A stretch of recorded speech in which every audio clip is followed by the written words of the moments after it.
Good morning, students. Today we have start a new chapter.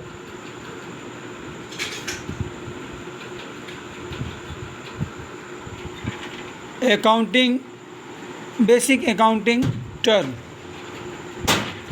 प्रत्येक business में एक तरह के हमारे बिजनेस के डेली यूजेस में कुछ स्पेसिफाइड वर्ड्स यूज़ होते हैं, ठीक है, जिसके आधार पे जिसको हम लोग अपने बुक में रिकॉर्ड करते हैं और इन टर्म्स की अपनी एक या इन वर्ड्स की जो भी वर्ड्स हैं उनकी एक स्पेसिफाइड मीनिंग्स होती है,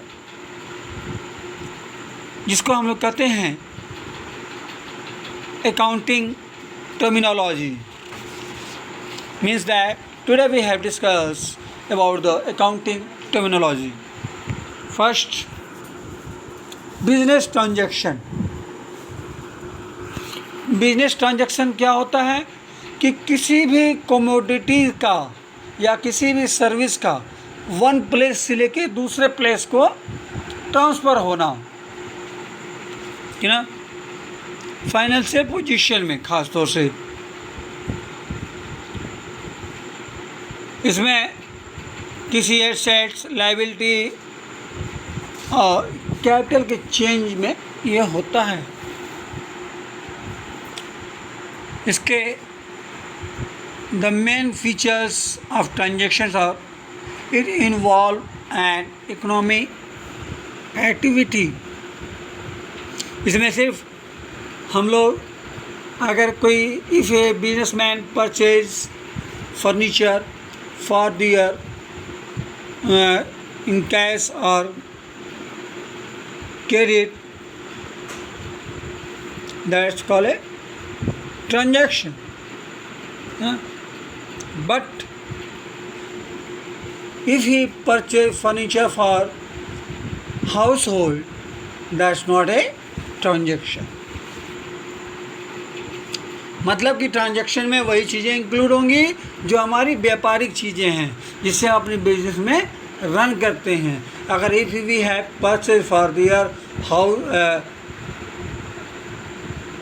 without business, that's not a transaction. Second है, ट्रांजैक्शन में भी classified into two types, external and internal.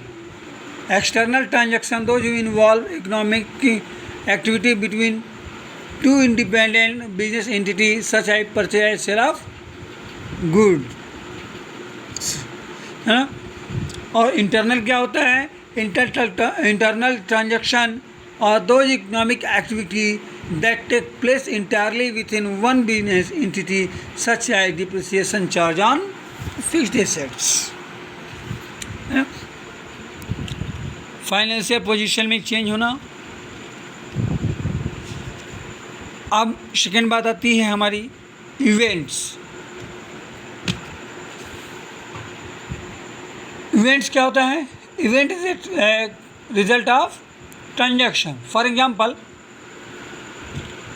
Sachin started a business with capital 5 lakh.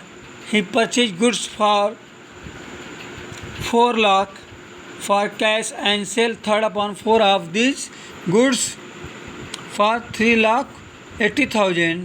He also pay 20,000 for the rent of godown, है ना. तो देखिए अब यहाँ से विभिन्न प्रकार के रिजल्ट निकल के आ रहे हैं कि बिजनेस में उसने 5 लाख का इन्वॉल्व किया है, इन्वेस्ट किया है. सेकंड है उसने सामान खरीदा. थर्ड है उसने सामान को सेल किया. और फोर्थ है पेमेंट ऑफ गोडाउन रेंट, है ना. तो अब हम लोग इवेंट्स देखें कि उसके पहले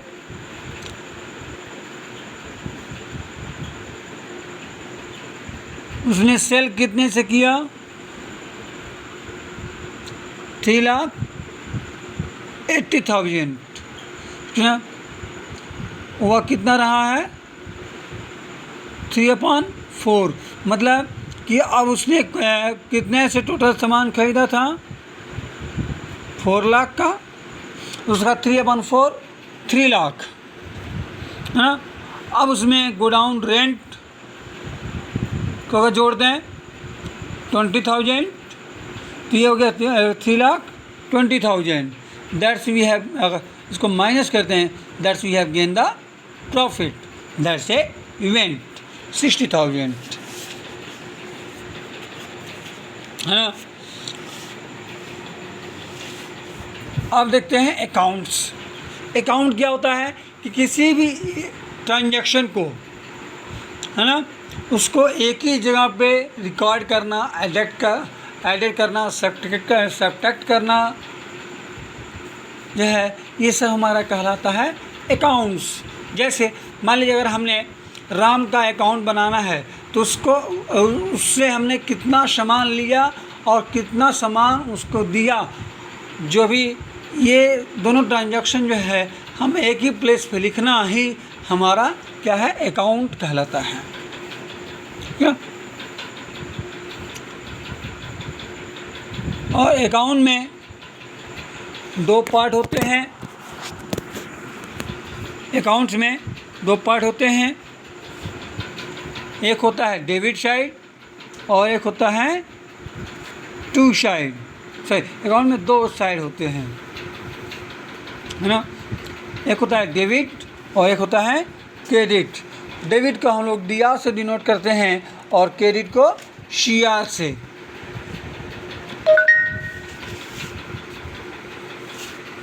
अब बात करते हैं हम लोग कैपिटल।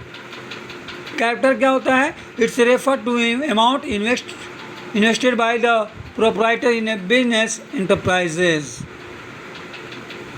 मतलब कि जो हमारा ऑनर है वह अपनी बिजनेस में जो भी चीज़ें लगाता है इंडिविजुअली शुरुआती दौर में, just like cash, goods, assets या एनी अदर थिंग्स, है ना। हो सकता हो कि कोई बिजनेसमैन हो, उसको बिजनेस स्टार्ट करना हो, तो शुरुआती दौर में उसने 50 लाख की कैश लाया, 50 लाख कैश लाया, फिर 20 लाख की एसेट्स खरीद लिया, 10 लाख की बिल्डिंग खरीद लिया, 10 लाख की मशीनरी खरीद लिया, है ना। तो ये सब जो मिला के हुआ, ये सब हुआ हमारा कैपिटल। और capital equal to assets minus liabilities. Capital को हम लोग ऑनर्स इक्विटी या नेट वर्थ या नेट एसेट्स के भी नाम से जानते हैं। अब बात करते हैं ड्राइंग। ड्राइंग क्या होता है कि एनी कैश और value of goods withdrawn by the owner, that's called the drawing for their personal use, है ना। वह अगर कोई कैश निकालता है बिजनेस के यूज के लिए, तो that's not called a drawing, it's a business transaction.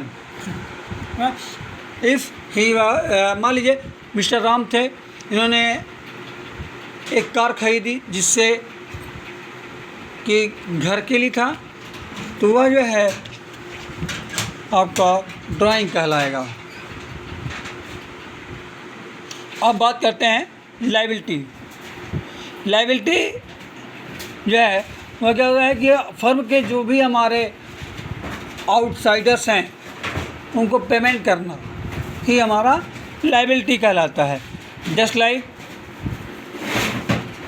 Liability और डेप्ट they are amount owe to the creditors, just like bills payable, creditors, wages, bank loans, ये सब जो है हमारे लायबिलिटी के नाम से जाना जाते हैं। Liability is equal to assets minus capital. Liability जो है वह 2 भाग में होता है, 2 पार्ट्स में होते हैं, इंटरनल लायबिलिटी और एक्सटर्नल लायबिलिटी। इंटरनल लायबिलिटी क्या होता है? All amount which a business entity has to pay the proprietor or owner to such as known as internal liability, such as capital, and accumulated profit, मतलब कि जो भी हमारे honour को पे किया जाएगा, है ना, वो internal liability, just like interest on capital profit है, तो वो भी जो है हमारे ऑनर को ही पे किया जाएगा। External liability, all amount which business entity है pay to the outsider known as external liability, such as creditors, bank loans, bank overdraft। इन सब के अलावा भी लाइबिलिटी जो है वह दो पार्ट्स में डिवाइड होती हैं। फर्स्ट है नॉन करेंट लाइबिलिटी या और fixed liability. Non current liability वह होती हैं कि जिनको हमें 1 साल के बाद, मिनिमम 1 साल के बाद हमें पे करना हो, just like a bank overdraft या बैंक लोन। सेकेंड है करंट लायबिलिटी। करंट लायबिलिटी वे होती हैं जिनको हमको विथ इन 1 ईयर पे करना होता है, just like creditors, bills payable, outstanding expenses, short term loans. अब बात करते हैं एसेट्स। एसेट्स क्या होता है कि anything which is in the possession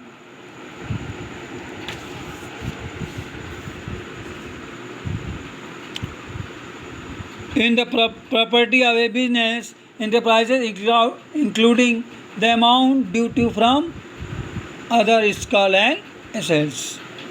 मतलब कि जिससे हमारी बिजनेस को रनिंग करने में जो हमारी हेल्प करे, है ना, या जिससे हमारी कुछ अर्निंग हो, that's called a assets. Just like cash, stock, furniture, machinery, building, debtors, ये सब जो है हमारे एसेट्स हैं। क्या एसेट्स के कुछ कैरेक्टर्स होते हैं, just like the resource must be valuable, the resource must be honoured by the business, and the resource must be acquired A measurable money cost. Assets जो हैं दो कैटेगरी में इनको क्लासिफाई किया जा सकता है। फर्स्ट है non current assets. Non current assets जो है इनको हम लोग फिक्स्ड एसेट्स के नाम से भी जानते हैं।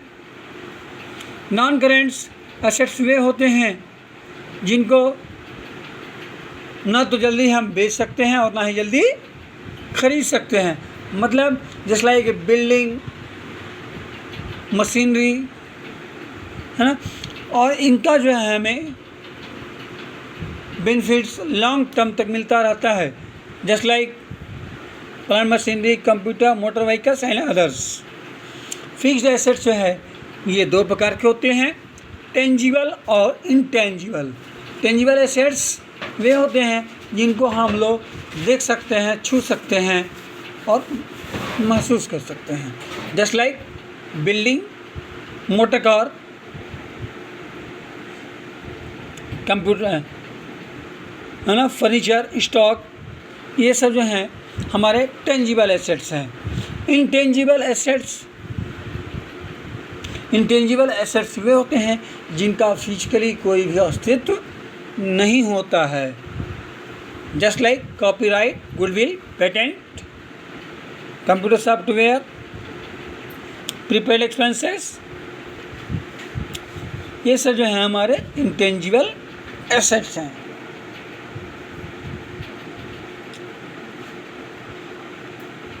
इंटेंजिबल एसेट्स जो हैं ये हमारे फर्म को मैक्सिमम प्रॉफिट अर्न करने में हेल्प करते हैं। जस्ट लाइक मान लीजिए एक दुकानदार है और उसकी मार्केट में रेपुटेशन अच्छी है, वह उसकी सर्विस अच्छी है, उसकी मार्केट में गुडविल बन जाएगी। जस्ट लाइक हम टाटा की बात करें, टाटा कंपनी, उसकी आप देखें उसकी कस्टमर सर्विस बहुत अच्छी है, तो लोग चाहेंगे हमेशा कि हम जो भी चीज़ परचेज़ करें वह टाटा से परचेज करें। क्या इसका सबसे उदाहरण है, आप देख लें सॉल्ट देख लें कि टाटा कंपनी की आज बहुत सारे मार्केट में कंपनियां हैं सॉल्ट की, लेकिन फिर भी ज़्यादातर लोग टाटा की ही सॉल्ट खरीदते हैं क्योंकि उनकी क्वालिटी, क्वांटिटी और जो भी है वह काफ़ी बेहतर है अन्य कंपनियों से। तो उसको जो है वह मैक्सिमम बिक्री होती है और मैक्सिमम अर्न गेन करते हैं। सेकंड है करंट एसेट्स। करंट एसेट्स वे होते हैं जिनको हम लोग एक साल के अंदर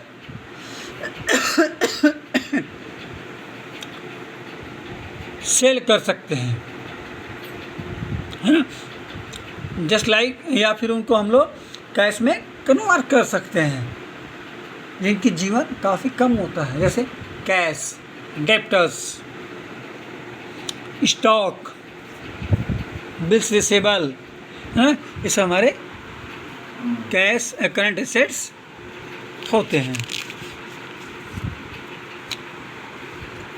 अब बात करते हैं हम लोग फिक्टिशियस और nominal assets.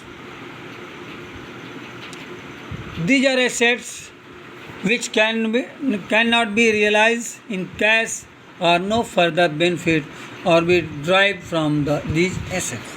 Such assets include debit balance of PL, मतलब losses, है ना,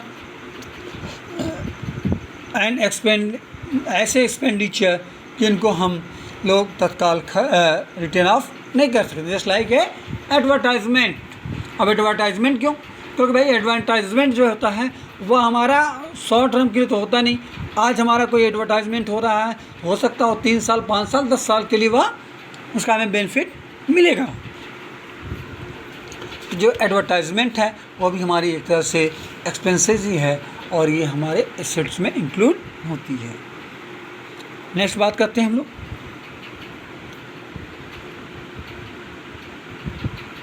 capital receipt and revenue receipt.